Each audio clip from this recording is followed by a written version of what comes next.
Mr. Linkletter led the kids to his office. The room was small, with just a desk and 3 chairs. On one wall hung a painting of the hotel. A framed picture of an elderly couple stood on the desk. "Please sit down," Mr. Linkletter said. The kids sat. Mr. Linkletter opened a desk drawer and took out a paper bag.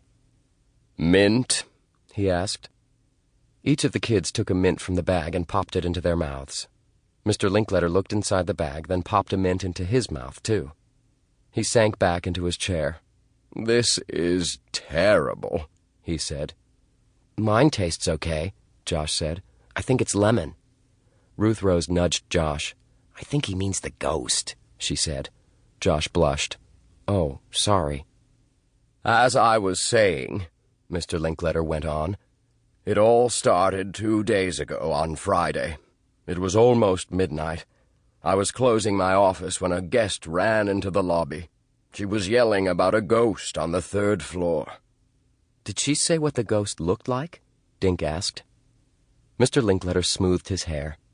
"She said it was all white, except for the black holes where its eyes should have been." The 3 kids looked at each other. Josh's mouth was hanging open. Mr. Linkletter rubbed his temples as if he had a headache. "Anyway," he went on, "that guest checked out. Last night, more guests saw the ghost. Again, it appeared at midnight. Today, all those guests checked out." Mr. Linkletter shook his head. "This ghost is ruining our business." "Did any of the guests say where the ghost went after they saw it?" Ruth Rose asked.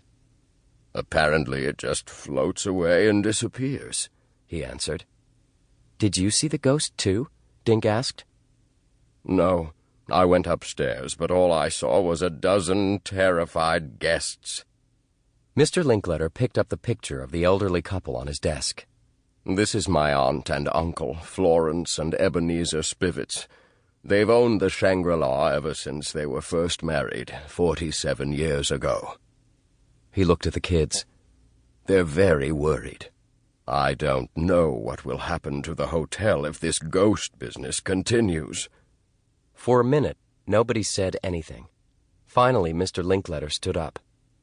"Now, if you'll excuse me," he said, "I have to tell my aunt and uncle that the Shangri-La Hotel won't be having a foliage week this year." The kids thanked Mr. Linkletter and headed back out into the lobby. "Guys, we've got to do something," Dink whispered. "But what can we do?" Ruth Rose asked. Just then Livy hurried over to them. "What did he say?" she asked.